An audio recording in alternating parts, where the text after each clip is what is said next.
Pertanyaan pertama di sini, sang anak memiliki harta yang belum pernah dibayarkan zakatnya. Kemudian sang anak meninggal dunia. Ayah yang miskin terpisah lama dengan sang anak dan belum pernah menerima nafkah dari sang anaknya. Bolehkah sebagian zakat sang anak diberikan kepada ayah yang miskin? Kalau zakat tidak boleh kepada orang tua dan tidak boleh kepada anak.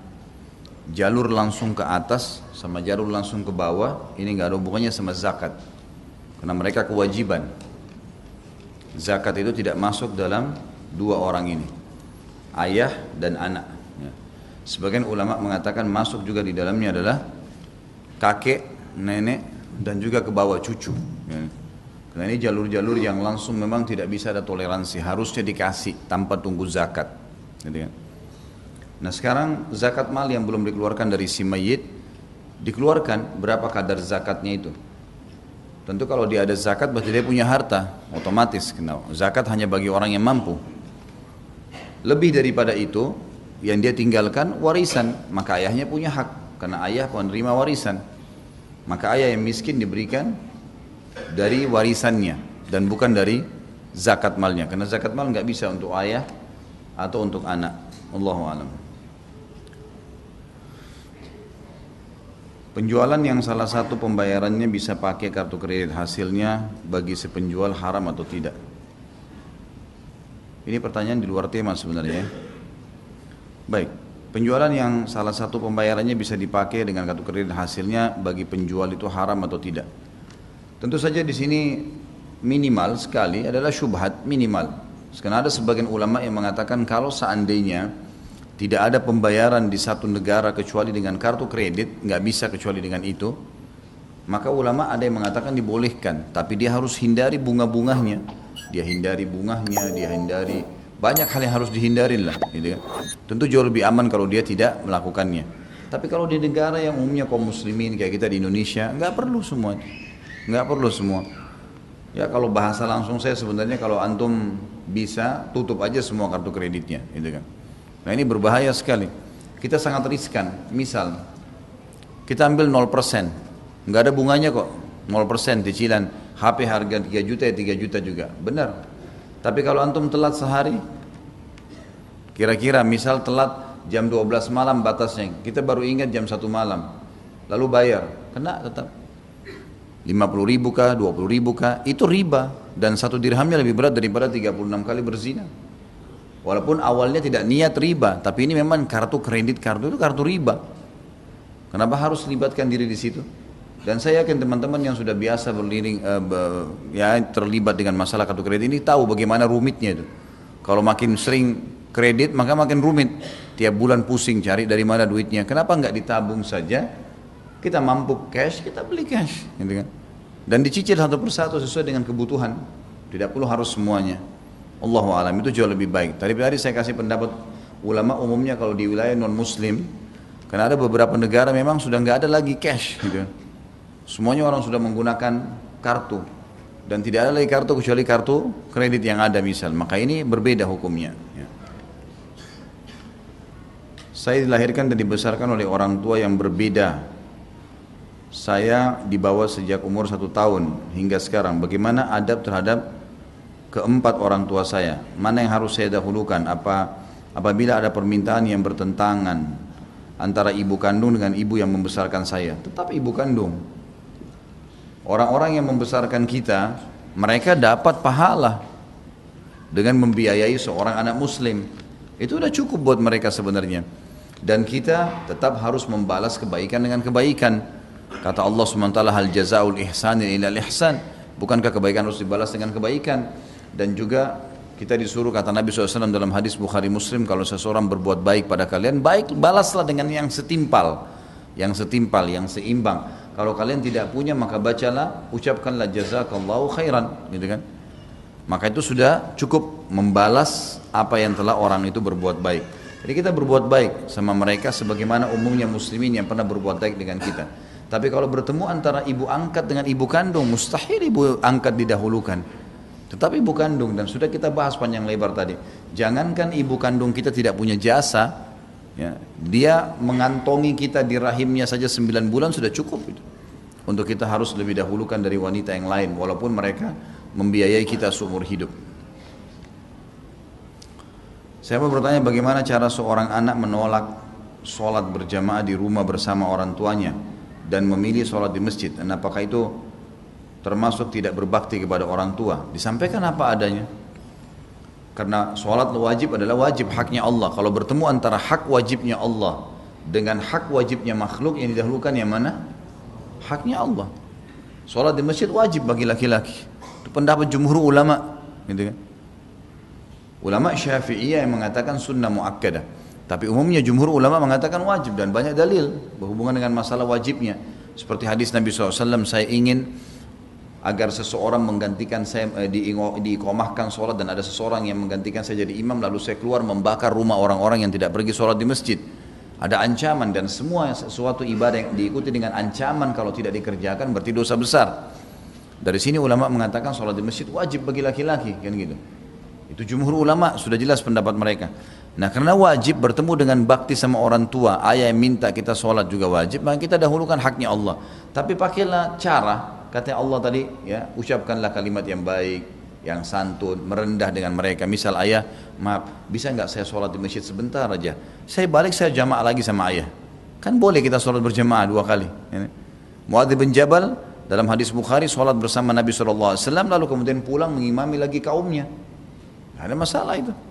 Sampaikan seperti itu, gitu kan? Kita cari jalan supaya orang tua kita ridho, tapi jangan juga ketinggalan haknya Allah SWT. Kalaupun sampai dia bilang, udahlah sholat di sini, maaf ayah, ini hak wajibnya Allah, saya dahulukan. Tapi apapun yang ayah minta berhubungan dengan hak makhluk, ayah saya dahulukan. Kita bahasakan baik-baik. Ya, dan maaf ya ayah, saya harus jalan ya. Sebentar saya balik, insya Allah. Ayah mau apapun saya bantu. Dengan santun kita bahasakan, insya Allah bisa mengerti kok. Insya Allah bisa mengerti. Saya pernah mengalami hal itu pada diri saya sendiri ya. Pernah ayah saya manggil saya sholat, saya bahasakan baik-baik. Waktu itu beliau sholat di rumah, karena dalam kondisi memang kurang sehat, maka saya pamit baik-baik, dan beliau mengerti alhamdulillah. Saya ke masjid lalu saya balik khidmah dengan beliau, tidak ada masalah. Insya Allah kalau kita niatnya ikhlas, Allah akan bantu itu. Ya. Ayah saya minta dikirim uang tiap bulan dan sudah saya kirim, namun dari cerita tetangga di kampung uang tersebut dipakai untuk mabuk-mabukan. Bagaimana hukumnya? Kalau dipakai untuk maksiat jangan dikasih. Kalau antum pastikan memang untuk maksiat, nggak boleh dikasih. Nggak boleh, itu bukan durhaka sama orang tua.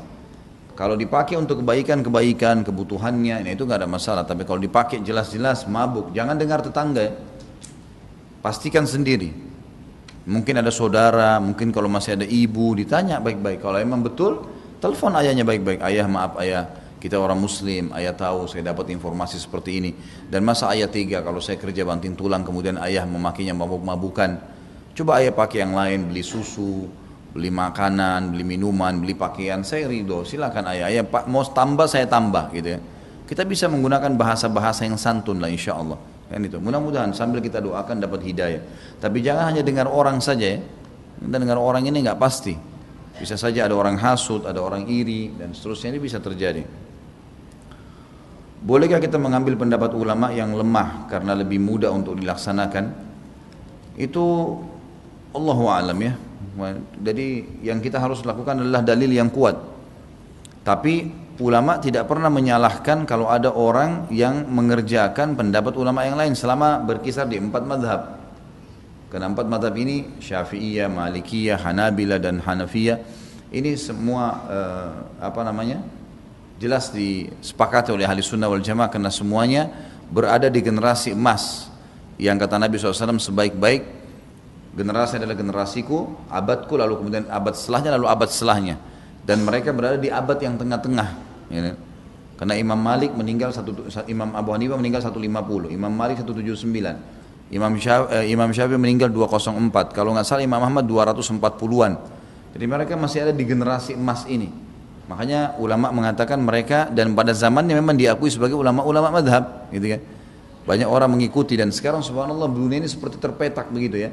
Di Afrika orang madhab Malikiyah, di Eropa Hanafiyah, di Timur Tengah, di negara-negara Arab dipakai Hanabilah, kemudian di Asia Tenggara menggunakan Syafi'iyah.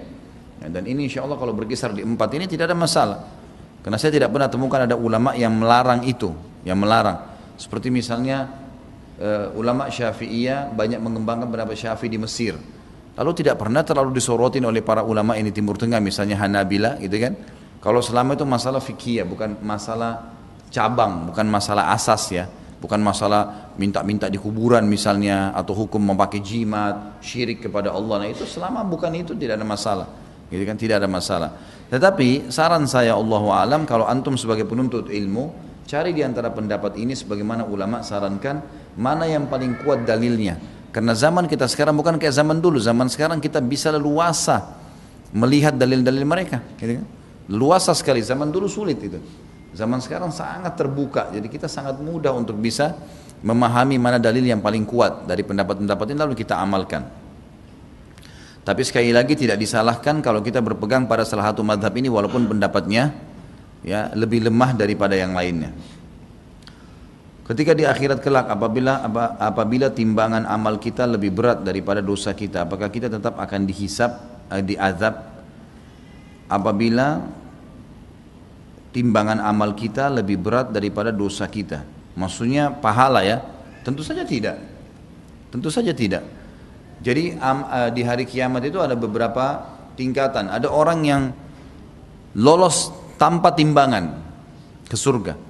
Ini orang-orang masuk surga tanpa hisab. Golongannya adalah para nabi-nabi, para syuhada, ya, orang-orang mati syahid, orang-orang yang memang Allah pilih khusus dari orang-orang siddiq, orang-orang yang banyak cobaannya di dunia, kemudian dia bersabar. Sebagaimana sabda Nabi SAW, seorang mukmin diuji oleh Allah di dirinya, di hartanya dan keluarganya sampai dia bertemu dengan Allah tidak tertinggal satupun dosanya. Ini semua orang-orang yang masuk surga tanpa hisab, nggak ada timbangan lagi, udah lewat aja, gitu kan. Ada orang yang ditimbang dulu amalnya. Ditimbang amalnya ini adalah orang-orang beriman tapi masih bermaksiat. Dan di sini pun ada dua golongan lagi. Ada orang yang ditimbang amalnya, dosanya lebih ringan daripada pahalanya. Misal pahalanya 1000, dosanya 900, masuk surga. Ada orang yang ditimbang yang kedua adalah dosanya lebih berat daripada amal soleh. Misal dosanya yang 1000, pahalanya yang 900. Maka orang seperti ini dilihat, apakah ada syafaat yang sampai kepada dia, ada pertolongan enggak? Misal ada kerabatnya yang kebetulan lolos, punya nilai 100 pahala lolos. Allah berikan dia sesuai dengan kadar pahala itu untuk memberikan syafaat pada orang ini. Dia bantu dengan 100 misalnya, maka menjadi 1000. Dia masih butuh mungkin 1 pahala saja untuk melebihkan dari dosanya. Maka ini juga orang lolos, asal tetap amal soleh lebih berat. Tapi kalau nggak ada yang bantu dia, maka ini masuk neraka dulu. Masuk neraka dulu karena dosanya lebih berat daripada amal solehnya.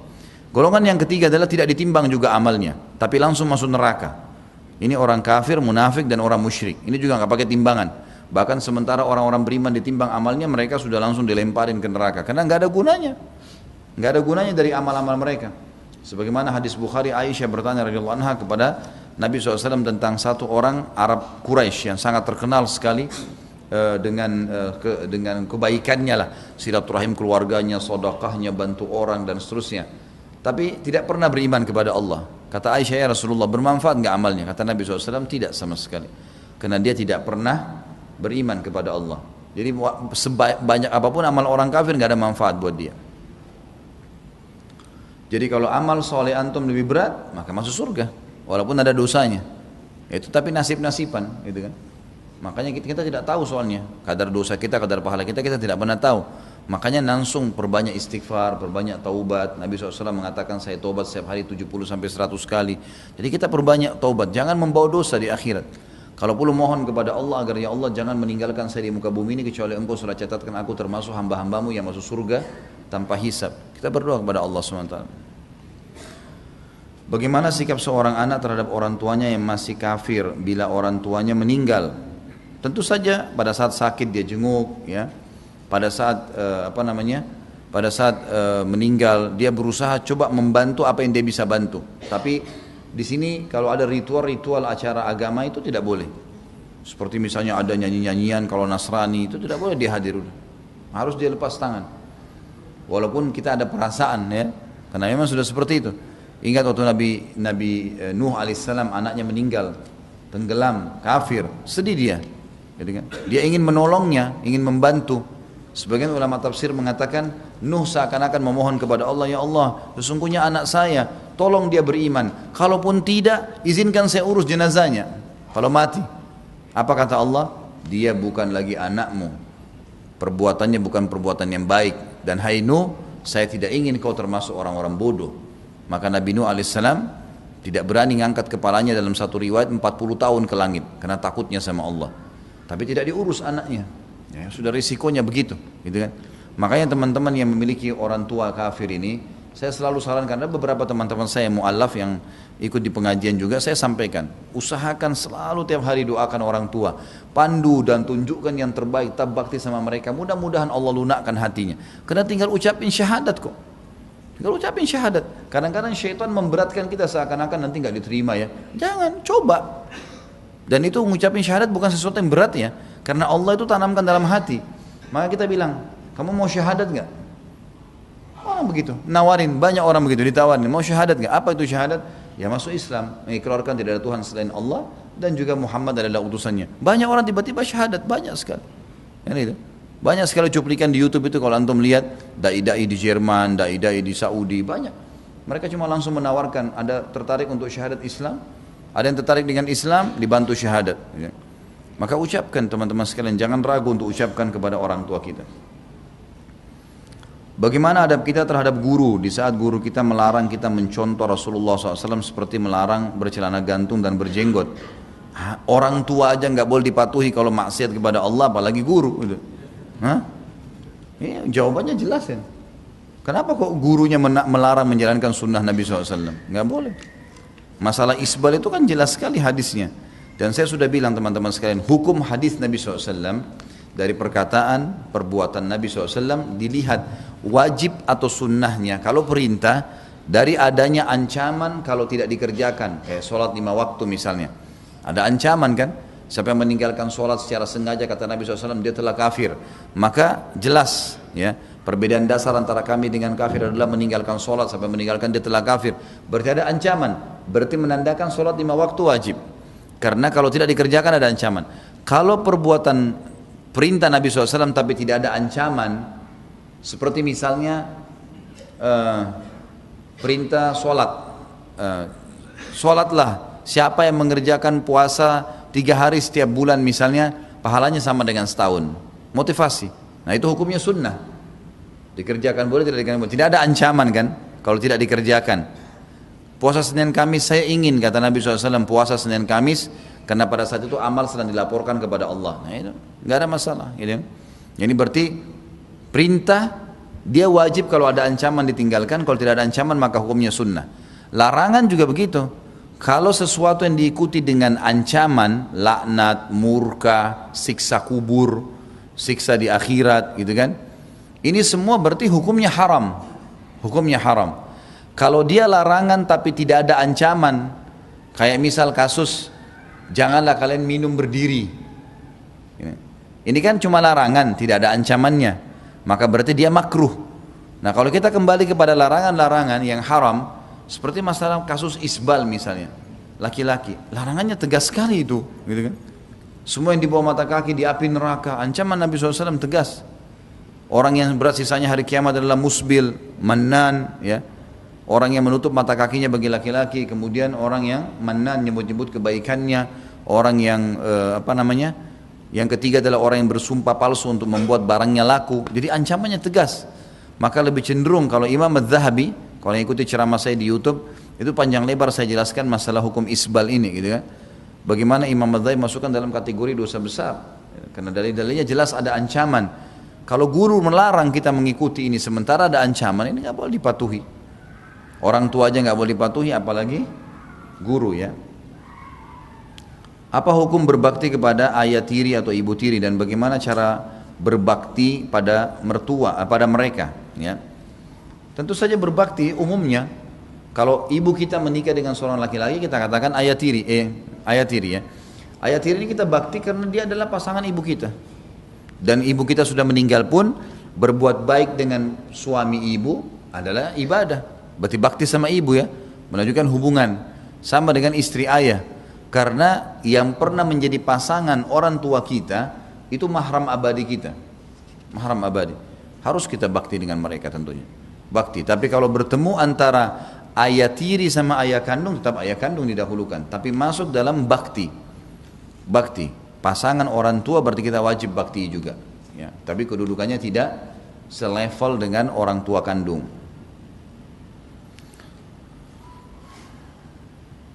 Barusan ibu ana titip salam untuk antum. Saya sedang mencoba berbakti pada ibu. Alaiha wa alaikassalam. Ya, saya tidak tahu, semoga Allah balas salamnya insyaallah. Bolehkah berbohong untuk membahagiakan orang tua? Kalau iya apa batasannya? Tidak boleh bohong. Kenapa bohong kepada orang tua? Enggak perlu. Misal dia katakan, apa kamu sudah lulus ujian? Tidak lulus, bilang. Jangan bohong. Kenapa enggak? Kurang belajar. Sudah belajar ibu, sudah belajar ayah. Tapi qadarullah memang saya sudah begitu. Ibu ayah doain ya, mudah-mudahan semester akan datang saya bisa. Untuk apa bohong? Jangan bohong, enggak boleh di sini. Bohong itu hanya dibolehkan kalau suami istri, tapi suami istri pun dalam hal pujian. Seperti misalnya istrinya kecut pada saat lagi keringatan, kemudian dia datang mau cium, kecut, dia bilang Masya Allah wanginya. Bohong dia. Tapi untuk bahagiakan istrinya gitu kan. Belum mandi aja sudah wangi, apalagi sudah mandi. Nah, begitu juga suami istri memuji ya masakannya, memuji pakaiannya, memuji penampilan, ini hal yang dibolehkan, atau memperbaiki hubungan antara dua orang yang sedang bertengkar atau dalam peperangan. Ini pernah saya jelaskan dulu ya. Tapi kalau untuk kepada orang tua tidak ada dalil masalah, jadi nggak boleh. Apa adanya, hibur mereka apa adanya. Orang tua saya sudah meninggal, wali saya adik laki-laki. Saya mau menikah tapi adik saya tidak mau menikahkan karena masalah materi. Apakah boleh saya menikah diwalikan kepada wali hakim? Tentu saja. Apa haknya adik menolak? Yang boleh menolak hanya ayah. Wali yang lain tidak boleh hak untuk menolak. Kecuali dia tahu kalau ada kemaksiatan di situ. Dia tahu calon suaminya yang akan dia nanti jadi walinya ini jahat misalnya. Dia boleh menolak. Enggak, saya enggak mau jadi wali. Tapi kalau si adik ini hanya karena tadi masalah kasus materi, karena laki-laki itu miskin atau dia mungkin memberikan syarat untuk minta dibeliin motor atau apa, itu nggak boleh. Pindah ke wali hakim, nggak boleh. Pindah ke paman, ada paman, boleh paman ya, saudaranya ayah. Pokoknya semua jalur ayah boleh jadi wali, jalur ibu nggak boleh. Jadi paman dari ayah, ya, sepupu, keponakannya ayah ya. Jadi ayah punya saudara, punya anak, sepupu kita. Sepupunya si perempuan ini boleh jadi wali.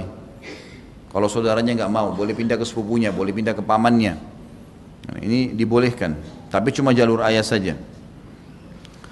Bagaimana jika ada perempuan Nasrani masuk Islam? Kita hanya ingin menikah Islam, hanya ingin menikah dengan pria Muslim. Setelah menikah dia kembali ke agamanya. Bagaimana hukum pernikahannya? Dan agama anak-anaknya semua diarahkan untuk memeluk Nasrani, tidak boleh belajar mengaji, bahkan tidak boleh dengar azan. Ini hukum murtad, ini harus ditinggalkan perempuan begini. Dan harusnya suaminya mengambil anaknya, dia bisa tuntut secara hukum. Masuk pengadilan agama tuntut, pengadilan agama akan berikan dia anak, nggak bisa. Di negara kita terlindungi itu. Saya sarankan ini suaminya tuntut, ya, masuk ke pengadilan agama, ajukan resmi. Bilang istri saya murtad, ini berbahaya nih kalau sampai anak-anaknya pun ditarik ke agama Nasrani. Jangan diam, jangan lemah jadi laki-laki. Gak boleh tanggung jawab. Nasabnya kepada antum gimana? Gak mungkin lah gitu kan. Ini biasanya tipe laki-laki begini terlalu lemah, jangan lemah. Jadi laki-laki harus betul-betul jantan gitu. Gak boleh nih, ambil anaknya gitu kan. Ambil anaknya, kecuali dia tetap dalam keadaan Islam, kemudian ada masalah, kemudian memang dia tetap soleh. Ada begitu ya, ada banyak mu'allaf yang Masya Allah ya. Memang dia masuk Islam bukan karena pasangan, bukan karena menikah. Walaupun dia cerai sama suaminya dengan masalah-masalah pribadi, tetap aja dia bertahan dengan Islam, itu mulia. Tapi kalau sampai seperti ini, anaknya ditarik semua ke Nasrani, nggak boleh tanggung jawab ini. Nasabnya kepada ayahnya gimana? Tuntut, mulai besok masukkan ke pengadilan, tarik anak-anak itu. Sampaikan kalau anak-anak ini akan dimurtadkan, gitu kan? Apalagi sampai tidak boleh dengar azan, la haula wala quwata illa billah. Ini harus bergerak antum cepat, nggak boleh. Ibuku seorang janda tua yang sampai saat ini bergantung pada saya, sedangkan saya sudah ingin menikah. apakah saya undurkan nikahnya demi berbakti kepada ibu saya? Minta saran beliau.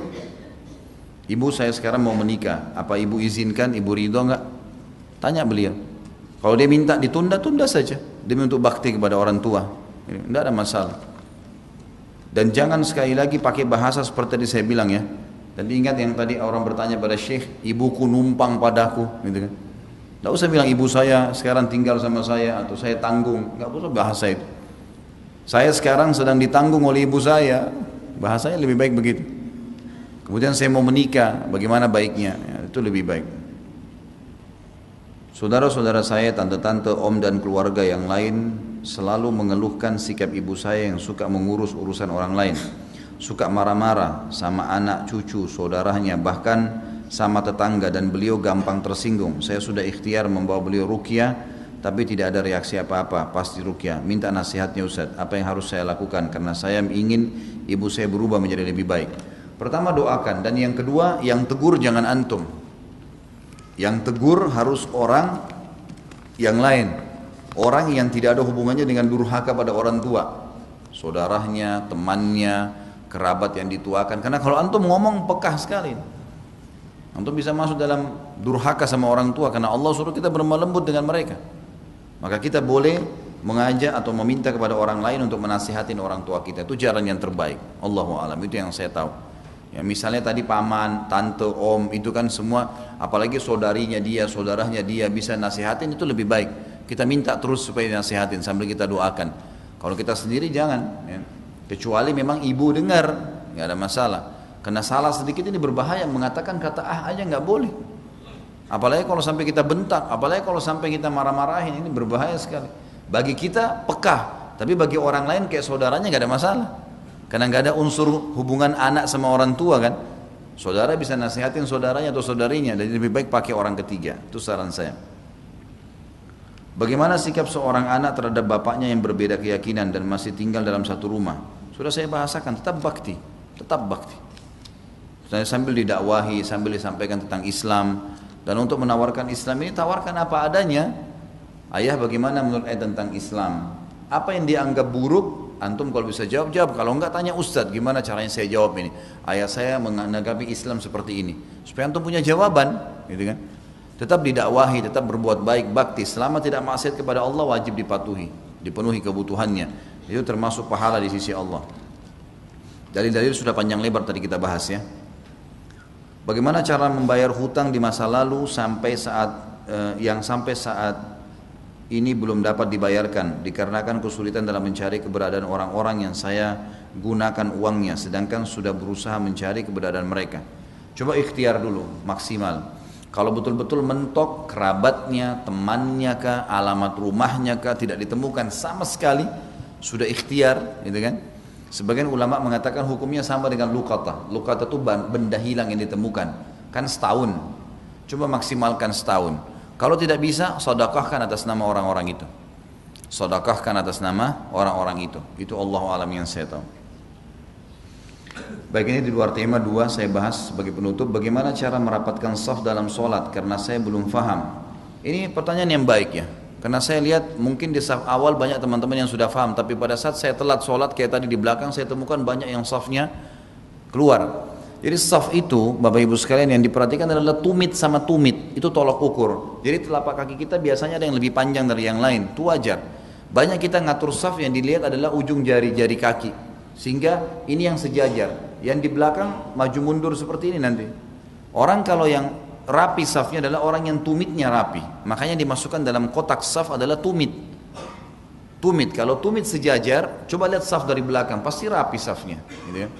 Tapi kalau jari-jari kaki yang dilihat, maka dari belakang kita akan lihat saf itu berantakan. Kalau saya jadi imam biasanya saya ingatkan jemaah sekalian, tumitnya yang diperhatikan, tumitnya yang dirapatkan. Kalau tumitnya sejajar, rapat, safnya akan sejajar. Merapikan dan merapikan saf bagian daripada kesempurnaan sholat, diingatkan. Tapi subhanallah masih banyak orang yang kadang-kadang lalai ya. Dan merapatkan saf ini dikatakan dalam sebuah hadis sahih, para sahabat berkata kalau diiqamahkan sholat di zaman Nabi SAW, maka kami mempertemukan antara tumit kami dengan tumit teman kami. Jadi tumit kita sisi kanan dan kiri dipertemukan dengan tumit teman di sebelah sehingga membuat betis kami bertemu dan pundak kami bertemu sehingga saf rapat.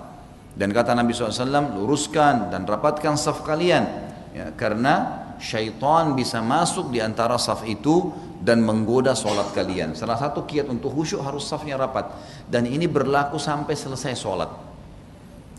Di rakaat pertama, bangun lagi, rakaat kedua, sama, rapatin lagi kembali, terus begitu. Dan ini tidak boleh dianggap remeh, karena ini memang hadis juga yang berbunyi, rapatkan, luruskan saf dan jangan berselisih, maka Allah akan membuat perselisihan di dalam hati kalian. Jadi banyak umat Islam kadang-kadang tidak tahu, dari masalah saf saja mereka sudah bisa berselisih. Mestinya mereka menyatukan kaki mereka di situ. Allahu a'lam. Saya sarankan teman-teman panitia masjid di sini, mungkin dengan teman-teman juga kalau ada panitia masjid di tempat lain, usahakan pada saat akan iqamah, pas akan iqamah, sebelum iqamah, muadzinnya ingatkan, jemaah tolong berdiri masuk saf. Sebelum iqamah. Jadi biarin dulu mereka berdiri. Perhatikan safnya masing-masing, tolong temannya di sebelah lihat, tumitnya masuk ke kotak. Jadi muadzin yang ingatkan. Ya, harusnya begini, begitu diingatkan. Sudah rapi semuanya, saling melihat, saling mengingatkan, tumitnya ketemu dengan tumit masuk di kotak, baru. Lebih bagus lagi kalau memang ada panitia yang mengatur itu. Mereka mengatur, karena di zaman Nabi SAW dikatakan dalam hadis Bukhari, para sahabat berkata, Nabi SAW merapikan saf kami sampai seperti beliau mengatur bagaimana busur panah yang akan lepas dari, anak panah yang lepas dari busurnya. Jadi luar biasa diatur, dadanya harus rapat. Sedikit saja maju Nabi SAW menyuruh mundur, merapatkan saf mereka. Jadi memang ini saf tidak boleh dianggap remeh, harus dirapikan. Ini harus dirapikan, dan semua pengurus, semua elemen muslim yang lagi sholat harus perhatikan. Ini berlaku laki-laki dan perempuan sama nih. Kita tetap harus mematuhi pemerintah walaupun kita disiksa atau didera. Bagaimana menurut Ustaz? Itu hadis sahih. Itu hadis sahih yang menjelaskan. Kata Nabi SAW, patulah, ya, patulah pada pemerintah kalian walaupun kalian harus diderah. Maksudnya diderah di sini adalah kalau seandainya ada satu hal yang memang berat bagi kita, tetapi itu bukan maksiat kepada Allah, maka sudah, patuhi saja. Walaupun misalnya kita berat untuk menjalaninya, karena paut pada pemerintah adalah kepatuhan kepada Allah Subhanahu Wa Taala. Baik pemerintah itu muslim atau pemerintah itu kafir, tetap kita bagi masyarakat harus patuh. Selama tidak bertolak belakang dengan hukum Allah. Kita belum bicara hukum kalau memilih pemimpin non muslim, ini nggak boleh. Tapi kalau sudah terpilih, tidak boleh kita melanggar hukum pemerintah. Kayak antum hidup di negara kafir, Amerika, di Australia, di Jepang, harus antum mengikuti peraturan, nggak bisa enggak. Selama tidak bawa maksiat kepada Allah, dipatuhi. Kalau tidak bawa maksiat, kalau bawa maksiat kepada Allah, jangan dipatuhi, gitu kan. Kalau kita dipaksa harus ikutin, misal harus, tidak boleh tidak, gitu kan. Maka ini yang masuk dalam makna tadi. Kalau kita sudah memang benci, ya sudah. Berarti tidak ada hukum bagi kita. Tidak ada hukum. Ya. Walaupun kita harus didera, kita lepas dari hukum azab Allah Subhanahu Wa Taala hari kiamat. Allahu a'lam. Subhanakallahumma bihamdika, asyhadu an la ilaha illallah, astaghfirullah wa atubu ilaih. Wassalamualaikum warahmatullahi wabarakatuh.